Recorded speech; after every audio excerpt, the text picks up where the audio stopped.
Hello everyone, today in this video we will fight against the advanced character of our world around us, and this time we will discuss the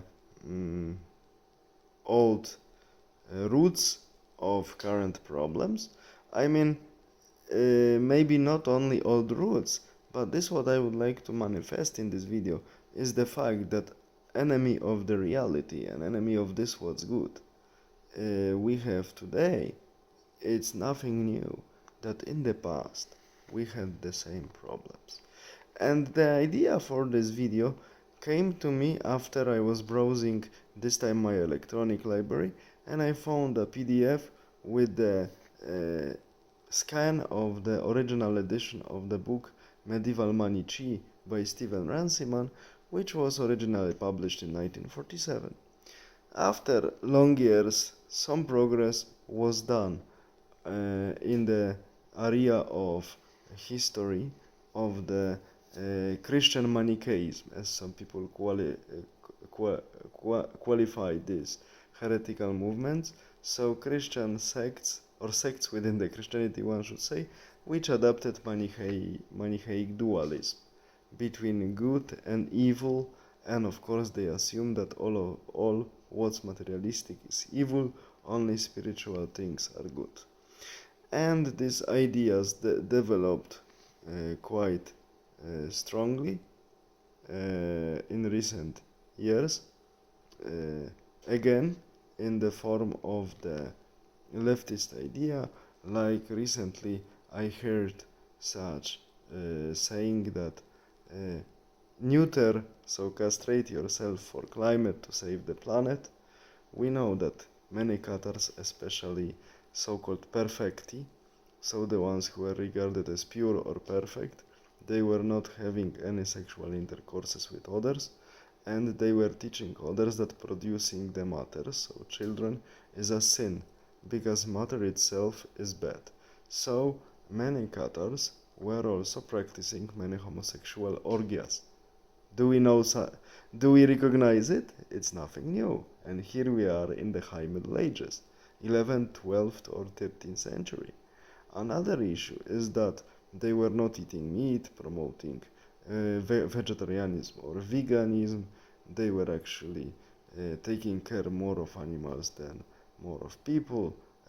Perfect women very often, perfectes, were promoting abortion and other stuff. Do we recognize our current problems? Yes, we do. And we see that Manichaeism now came back in a little bit different clothing, but it's still the same. A little bit different clothes, but always the same. Main ideas are the same, and this is what matters.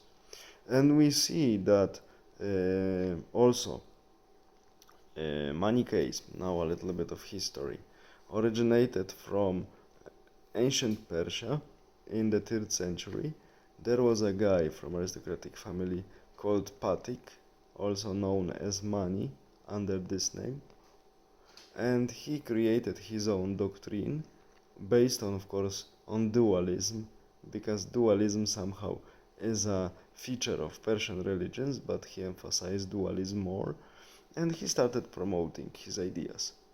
One of the shahs was supporting him, but another shah that was influenced by Zoroastrian clergy, which was defending its own privileges, sentenced Mani to death, and Mani, of course, underwent the martyrdom, successful martyrdom, and he was tormented to death. His successors later, practicing his doctrines, were having strange lives, let's say, because they were refusing to making any oaths, they were refusing to taking any regular legal jobs, they were wandering around the world, converting other people and begging for food, begging for cash. So and they were refusing to recognize any social order. Does it remind us something? Yes, we can recall something hearing about this, our current problems.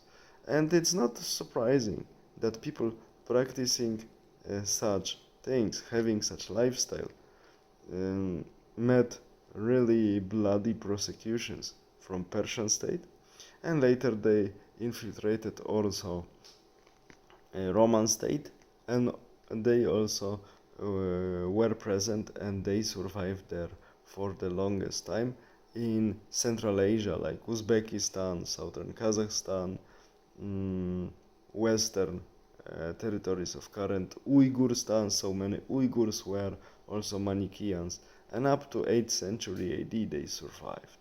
Of course, they were also prosecuted there because they were behaving exactly in the same way as their colleagues and friends from Persia and Roman Empire. So we see that such ideas like uh, anti-family sentiment, anti-child sentiment, really so-called in quotation pro-eco thinking, that we consider animals to be more important than people, that we actually hate ourselves because we do not want to increase the number of people and breed our kids. These are not new ideas, these are very old ideas, and many people ask me how to reverse the trends of modern times and how to save our civilization. First, we need to be ready for a fight, and we need to learn what authorities of those days did with these sects and with this movement, that they didn't grow to such size. What they did, of course, they prosecuted them without mercy. That's why they didn't reach power.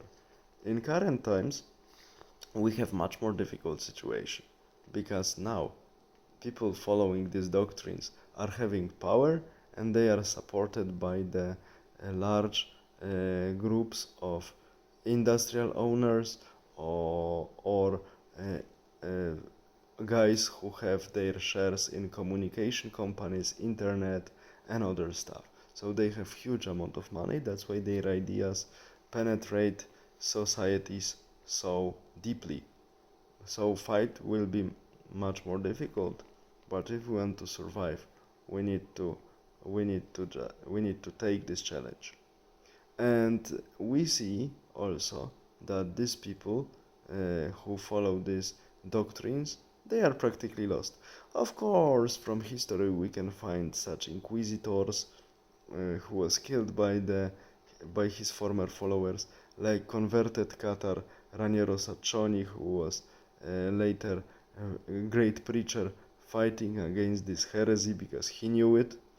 And coming back to Manichaeism, despite the fact this doctrine was so antisocial and to a large extent anti-human, sometimes it it took attention and even convinced to itself for a long time great minds of late antiquity.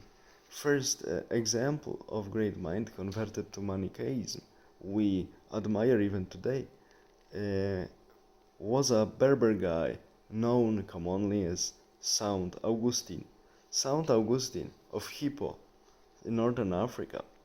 He was, during his young years, also Manichaean, like Raniero Saccioni in 13th century. But later he converted to Christianity and he wrote even a text, a treaty against Manichaeans, when he always bashes the arguments of Manichaean theology. Thanks to this text and thanks to the fact that this text survived till our times, we know much more about the Manichaean movement, and we can really use it as a point of reference in studying medieval Manichaean sects like Paulicians. Actually, Paulicians seemingly came from the territory of modern Armenia, and later they were having in current central eastern Anatolia, so today central eastern territories of Turkish Republic, close to Trefike city, their own state that was collaborating with Muslims Caliphate and fighting against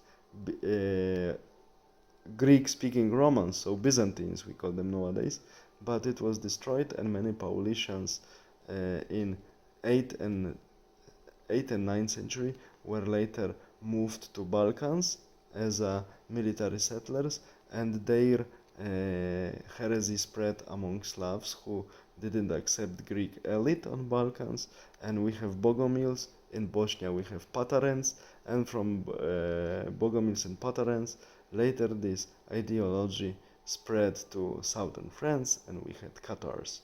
So that's why this is the brief description how Christian Manichaeism was formed and how it spread.